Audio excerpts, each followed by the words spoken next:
Բարև Օլիմպոս եւ Օլիմպոսցիներ, արդեն 7-րդ անգամ ենք ձեզ ողջունում մեր տաղավարում։ Եվ այսօր յուրահատուկ հաղորդում ենք ունենալու նվիրված մեր ամենահայտնի մարզիկներից մեկին եւ նրա թիմին։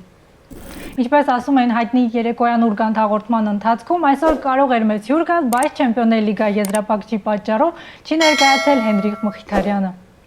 Անկեղծ ինձ թվում էր պետք է ասես մայիսյան հերոսամարտի մեր բոլոր մասնակիցները։ Կուզեի, բայց ոչ։ Իդեպ շնորհավորում եմ մեզ ու բոլորիս այդ հաղթանակների կապակցությամբ եւ մաղթում, որ մենք մի օր արժանի լինենք այդ հաղթանակները կերտողներին ու նրանց արած աշխատանքին։ Նրանց շնորհակալություն հայտնենք եւ տարօսը մաղթենք Հենրիխ Մխիթարյանին։ Այո, մայիսի 31-ին Մյունխենում Մխիթարյանը Ինտերի կազմում երկրորդ անգամ փորձելու է նվաճել Չեմպիոնների լիգայի գավաթը, Հասմիկ։ Այո։ Եվ գիտես ինչ եմ հիշել եւ ինչ եմ ինձ հետ վերել մի շատ հետաքրքիր լուսանկար, չէ, բայց մինչ այդ ուզում եմ քեզ հարցնել, արդյոք հիշում ես, թե երբ ենք մենք առաջին անգամ ծանոթացել Հենրիխ Մխիթարյանի հետ։ Կոնկրետ չեմ հիշում, բայց մենք ուսանողներ էինք եւ Հենրիկներ դեռ հանդես էր գալիս Փյունիկում ու Հայաստանի երիտասարդական հավաքականի կազմում, բայց ինչ նկարեր։ Իրավացի ես, բերել եմ մեր մարզական խաչմերուկի, կհիշես Հանդային ռադիոյի մեր հաղորդման, երբ Հենրիխը հյուր էր եկել եւ մեր գործընկեր Արամ Մանուկյանի հետ լուսանկարվել ենք շատ տարիներ առաջ, բոլորս երջանիկ, երիտասարդ եւ չգիտենք թե Հենրիխին ինչպիսի փայլուն ապագա է սպասվելու, դե մեզանից յուրաքանչյուրին մի քիչ ամենքս մեր ճանապարհով գնացինք, բայց արի ասա հաս որ Հենրիկը դեռ այդ տարիներին, հա 19-20 տարեկան էինք, զգացվում էր, որ հաստատ նպատակադրված գնում է դեպի իր նպատակները։ Նա շատ էր սիրում ֆուտբոլը, միշտ խոսում էր ֆուտբոլի մասին, կենտրոնացած էր եւ հավաքականում եւ ակումբներում ելույթների վրա եւ զգացում էր, որ հեռուն է գնալու, ինչը եւ այսօր տեսնում ենք երևի 10 եւ ավել տարիներ անց։ Այս տարի Իտալիայի առաջնությունը բավական թեժ ընթացավ եւ չեմպիոնի անունը հայտնի դարձավ միայն վերջին տուրում, ցավոք այս անգամ Ինտերը բավարարվեց արծաթե մեդալով, բայց ոչինչ։ Հենրիխը ունի Իտալիայի չեմպիոնի կոչումը, նա եվրոպական թոփ 5 առաջնություններից մեկում հաղթել է եւ գնում է մյուս աննախադեպ նվաճման հետևից եւ եթե հաղթի կլինի ոչ միայն հայ, այլև ամբողջ աշխարհում միակ ու առաջին ֆուտբոլիստը, որը կունենա Եվրոպայի լիգայի, կոնֆերենցիաների եւ Չեմպիոնների լիգայի հաղթողի կոչումը։ Արի հենց խոսենք մեր հաղորդման ընթացքում հենց Չեմպիոնների լիգայի եզրափակչից։ Այս տարի փոփոխություն եղավ Չեմպիոնների լիգայի ձևաչափում, քեզ դուր եկավ։ Անկեղծ կլինեմ, ոչ, գուցե այն 5 տարբերակին ավելի շատ էի սովոր, մի քիչ դժվար հարմարվեցի, բայց արդեն երբ play-off փուլից, ինչպես գիտենք, ինչպես նախորդ տարի սահուն կերպով ընթացավ, Ինտերն շատ հիանալի հանդիպումներ անցկացրեց, հաղթեց Ֆեյենորդին, Բավարիային, Բարսելոնային, դու ինչ կասես այդ հանդիպումների մասին, մասնավորապես վերջին երկու մրցակիցների հետ ուժեղ սպասում էր, որ հենց Ինտերն է անցնելու։ Մինչ քո հարցին պատասխանել ասեմ, որ Ինտերը այդ լավագույն ութնյակում միշտ տեղ ուներ եւ առանց անցումային խաղերի դուրս եկավ play-off։ Ես անկեղծ եմ ասում, սպասում եմ, որ Ինտերը չի անցնելու Բարսելոնայի արգելքը չի հաղթարել։ Չգիտեմ, Բարսելոնան այս տարի արի ընդունենք, որ շատ լավ է հանդես գալիս, բավականին երիտասարդ, լավ խաղացողներ ունի։ Ինտերն էլ իհարկե տպավորիչ է գործում եւ ի տարբերություն Բարսելոնայի ավելի մեծահասակ տարիք ունի, հասուն կազմ ունի։ Այո, բայց չգիտեմ, ինձ թվում էր, որ Բարսելոնան կարողանալու է հաղթել, բայց առաջին խաղից հետո արդեն կասկած մտավ իմ մեջ։ Այո, բայց իսկ ես հենց ամենասկզբից անգամ չեմ մտածել կանցնի, թե չէ, մի տեսակ այնքան հանգիստ էի ու վստահ, որ շարունակական է լինելու, անկեղծ կլինեմ ու հետո երբ որ Բարսելոնային հաղթելուց հետո Մխիթարյանն էլ նշեց, թե Բավարիան արդեն խառնում եմ, որ հենց ամենասկզբից վստահ են եղել, որ առաջ են անցնելու, Հենրիխի հետ գրեթե նույն զգացողություններն ես եմ ունեցել։ Տես, Ինտեր եւ Պարիս Սեն-Ժերմեն երևի քչերը կարող էին պատկերացնել, որ հենց այս երկու թիմն են դուրս գալու եզրափակիչ, բայց երկուսն էլ երևի արժանի էին, որովհետեւ այդ play-off փուլում կարողացան լավ հանդիպումներ անցկացնել եւ արժանիորեն դուրս գալ եզրափակիչ։ Չմոռանանք, որ Ինտերը 2 տարի առաջ է եղել եզրափակչում, ցավալի պարտություն է գրել Մանչեսթեր Սիթիից, ընդամենը 1-0 հաշվով, շատ հավասար հանդիպում էր։ Եվ կարծում եմ այդ պարտության զայրույթը, այդ հիշողությունը օգտակար կլինի եւ Սիմոնե Ինձագին էլ նշել է, որ այդ խաղից հետո շատ մեծ վստահություն են ձեռք բերել եւ հավատ սեփական ուժերին եւ այս անգամ կարծում են, որ շատ մոտ են գավաթը նվաճելուն։ Նույնիսկ ինձ թվում է իրենք այնքան կենտրոնացան Չեմպիոնների լիգայի եզրափակչի վրա, որ Իտալիայի առաջնության վերջին տուրերում այդպես միավորներ սկսեցին կորցնել, երևի ողջ ուժերը ներդրել են ցանկալի գավաթը նվաճելու համար։ որովհետև շատ բարդ մրցաշրջան էր, ինտենսիվ էին հանդիպումներ, ամեն անգամ մարզիչն էր այդ մասին նշում ու դու մոռանում ես, որ Բարսելոնայի երբ որ համեմատել էին կազմերը տարիքային առումով, ասես փոքրիկ երեխաները խաղան պապիկների հետ, այդքան հսկայական էր տարբերությունը։ Բայց Ինձագին ասած իմ տղաները մեծ են տարիքով, բայց փորձառու են ու գիտեն թե խաղադաշտում ոնց պահեն իրենց, ոնց չեզոքացնեն այդ երիտասարդ խաղացողներին եւ ստացվեց։ Ու եզրափակչի հետ կապված էլ է նշել, որ վճռորոշ պահերին լարված հանդիպումներում հենց փորձն է, որ գալիս է օգնելու եւ փորձն է, որ տանում է հաղթանակի եւ մեր Մխիթարյանն էլ շատ փորձառու է եւ նրա հիմնական նվաճումները եղել են, կարելի ասել 30 տարեկանից հետո, հասուն տարիքում սկսել է մի այլ ֆուտբոլ ցույց տալ։ Ինչ ես կարծում, ինչու։ Հերիկը սկսեց Փյունիկից, հետո գնաց Ուկրաինա, Անգլիա, չէ, կներեք, Գերմանիա, Անգլիա ու վերջապես եկավ Իտալիա եւ շատերը Արսենալում նրա ելույթներից հետո այսպես կասկածանքով էին արդեն նայում, թե ինչպեսի հետագա կարիերա կունենա Մխիթարյանը, բայց արի ու տես, իսկապես, ինչպես դու նշեցիր, 30-ից հետո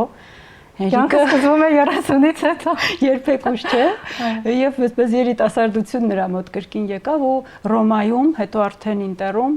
սկսեց շատ հասուն, շատ մտածված ֆուտբոլ ցույց տալ։ Բայց հատկապես նա հասուն եւ ինտելեկտուալ ֆուտբոլ սկսեց ցույց տալ Ինտերում, ինչը կարծում եմ նաեւ Սիմոնե Ինձագիի շնորհիվ է, նա հիանալի մարզիչ է, բայց նաեւ շատ լավ մարդ եւ կարողանում է տրամադրել իր ֆուտբոլիստներին եւ կարծես թե նրանց համագործակցությունը հիանալի է ստացվում ու նա թիմի առանցքային եւ խաղ կառուցող ֆուտբոլիստներից մեկն է։ Դες ես հիշեցի Սիմոնե Ինձագիի հարցազրույցներից մեկը, որ ասում է ես Մխիթարյանին ոչ թե նրա փոքր մարմնակառուցվածքի համար եմ ընտրել, այլ նրա ինտելեկտուալ մտածելակերպի եւ իսկապես Հենրիկը կարողանում է այսպես տեսնել դաշտը, հասկանալ խաղընկերներին,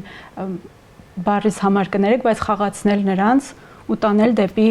գոլեր, դեպի հաղթանակներ։ Իսկ ինձ թվում է դա գիտես ինչի շնորհիվ է, որ Հենրիկը շատ բարդ ու շատ հետաքրքիր կարիերա է ունեցել, խաղալով տարբեր ինչպես նշեցիր երկրներում ու առաջնություններում, նա ամենտեղ ինչ որ բան է ձեռք բերել, աշխատել է տարբեր մարզիչների հետ, ոմանց հետ լեզու է գտել, ոմանց չէ, այդ կոնֆլիկտները, դժվարությունները հաղթահարելու ճանապարհին էլ ավելի է կոփվել ու այդ ինտելեկտը գնալով ֆուտբոլային ինտելեկտը կուտակվել է, գումարվել է, փորձն էլ ավելացել է եւ այսօր նա դարձել է Եվրոպայի լավագույն, ինչու ոչ, լավագույն ֆուտբոլիստներից մեկը։ Այո, Հենրիկը մի տեսակ ստվերում է մնում, այդպես աստղային բաներ չունի, դաջվածքներ, իր համեստության եւ զուտ միայն նրա շնորհիվ, որ ինքը կենտրոնացած է իր աշխատանքի համար եւ այդ ֆուտբոլն է իր համար կարեւոր։ Նշեցիր մարզչի կարեւորությունը, հաս, տես նա խաղաց կլոպի գլխավորությամբ եւ կլոպը երևի այսպես տվեց այդ այո թևերը։ Հա, գիրքը նաեւ տվեց ֆուտբոլի նկատմամբ, հետո հանդիպեց Ժոզե Մորինյոյին, մարզչի։ Այո, կարծես չհարմարվեցին իրար։ Որի հետ նորից հանդիպեցին արդեն Ռոմայում եւ միասին էլ հաղթեցին։ Այո։ Բայց արի ուտես, որ հենց Ինձագիի հետ նա այսպես ասած լեզու գտավ, միգուցե մարդկային տեսակով համընկան իրար եւ կարողացան մեկը մյուսին փող լրացնելով ունենալ այն մեդալներն ու գավաթները, որոնք այս տարիների ընթացքում նվաճեցին։ Անկեղծ կլինեմ, երբ որ Մխիթարյանը Ռոմայից տեղափոխվեց Ինտեր, մի քիչ թերահավատորեն էի վերաբերվում, մտածելով գուցե սխալ քայլ արի արդյոք, այսպես ծանրութեթև է անում, մի որքանով կօգնի կնպաստի, բայց հենց առաջին իսկ մրցաշրջանում համոզվեցի, որ կարծես թե հենց ծնված է այս Ինտերի, այս մարզչի համար եւ միասին, ինչպես տեսանք, հիանալի են ուղղակի համագործակցում եւ իրար հասկանում։ Իդեպ շատերին էր թվում, որ Մխիթարյանը գալիս է որպես փոխարինող, այսպես ասած, բայց Ինձագին փաստորեն այլ պլաններ ուներ եւ կարողացավ իր մարզչական սխեմայի մեջ ճիշտ օգտագործել նրան։ Նա մի քիչ թերագնահատված մարզիչ է, այսպես անուն նորից ասեմ։ Նա մի քիչ, եթե անկեղծ թերագնահատված մարզիչ է, ավելի համեստ է գուցե դրանից է, այսպես անպագորբոր հայտարարություններ կամ իր մասին տարբեր հրապարակումներ չես տեսնի, բայց միշտ չէ որ դա օգնում է եւ կարելի է լինել համեստ, պարզապես իրել քո աշխատանքը կրկով անել եւ արդյունքը սպասեցնել չի տա։ Հաս խոսեցինք Ինտերից, արի մի քիչ էլ խոսենք Paris Saint-Germain-ից։ Խոսենք որ չնեղանամ ես։ Ես անկեղծ ասած հիմա մտածում եմ ինչ է այսպես խորհում Կիլիան Մբապեն, որ հեռացավ PSG-ից, եկավ Ռեալ Չեմպիոնների լիգայի նաեւ հետևից եւ Բայց գիտես, գուցե իհարկե տխրում եմ իմ ու թանկյունում նոտերը գիտած, բայց կարծում եմ գուցե եթե նա մնար Ինտերը, եթե մնար PSG-ն այսպիսի արդյունքի կարող է եւ չհասներ, ակումբը մել են, չէ՞, նշել Դոնարուման է ասել, որ առանց Կիլիանի մենք կարծես թե ավելի լավ թիմ ենք դարձել։ Գուցե այդ աստղային ֆուտբոլիստի ներկայությունը խանգարում էր եւ այսպես ամեն մեկը իր վրա ավելի պատասխանատվություն է վերցնում, այնպես որ Կիլիանը թող իր մեջ գտնի փնտրի պատասխանները։ Երևի եւ նաեւ Լուիս Էնրիկեն դարձավ այն մարզիչը, որը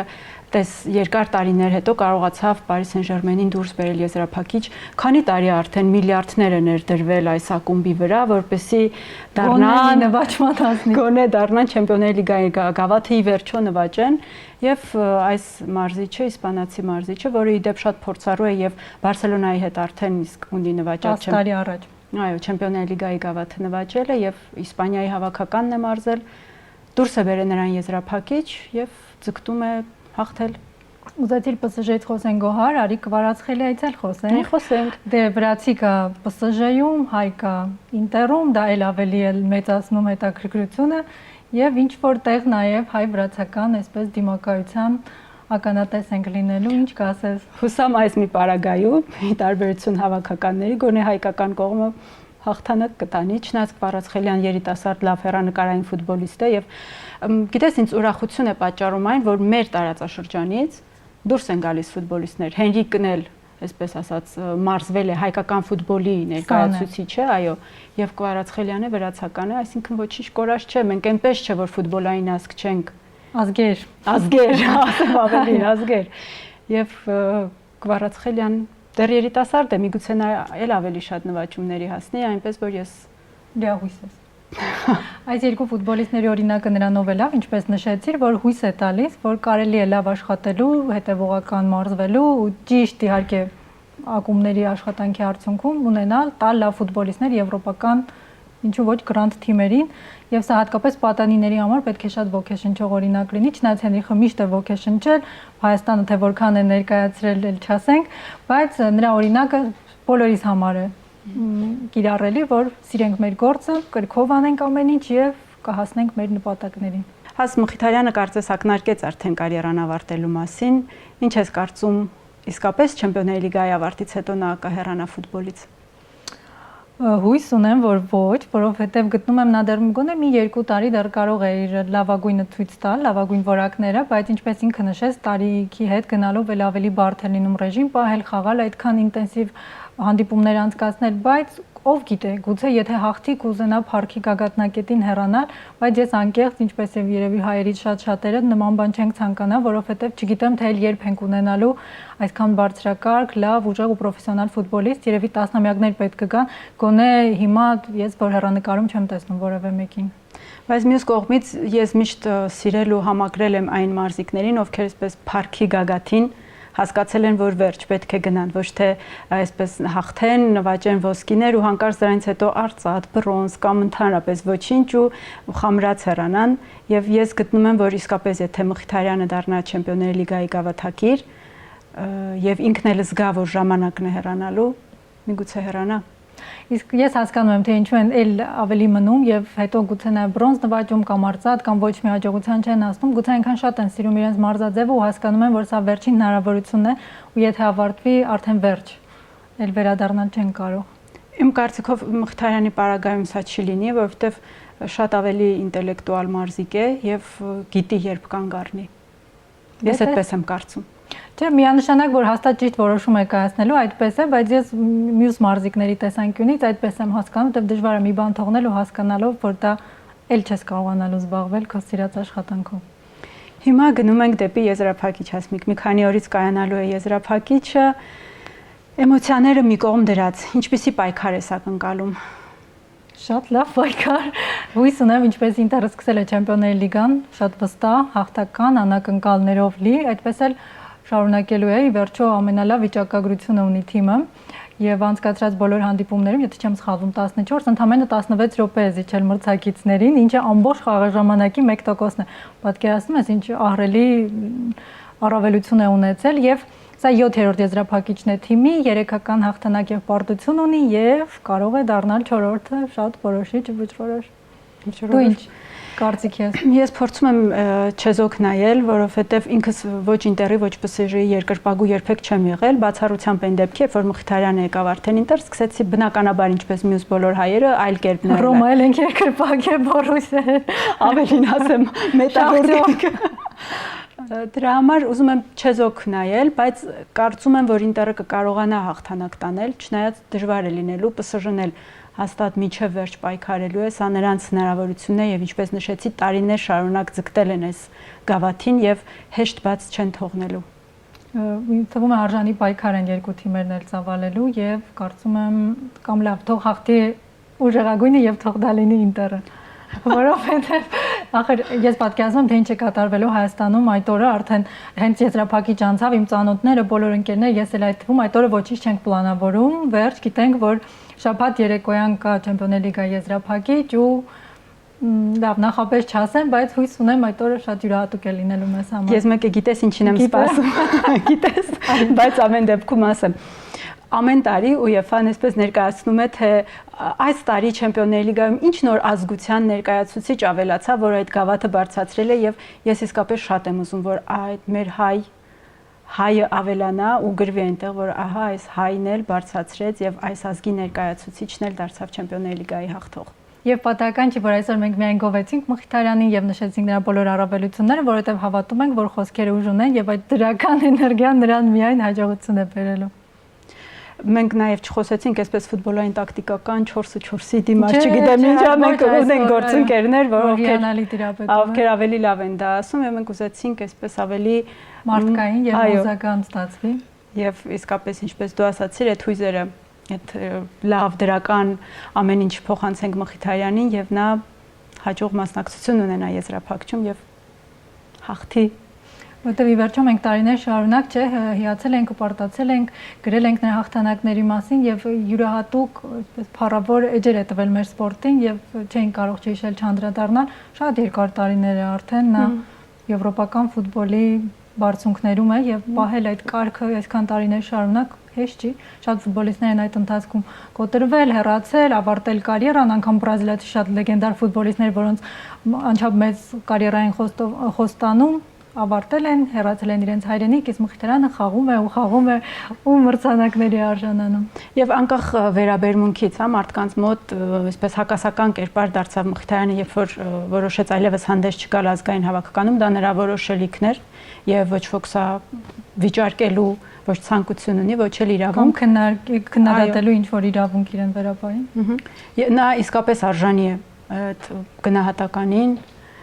ծափահարություններին եւ իսկապես թող այդ օրը լինի մայիսի 31-ին եւ մենք բոլորս ուրախանանք նրա հետ միատեղ։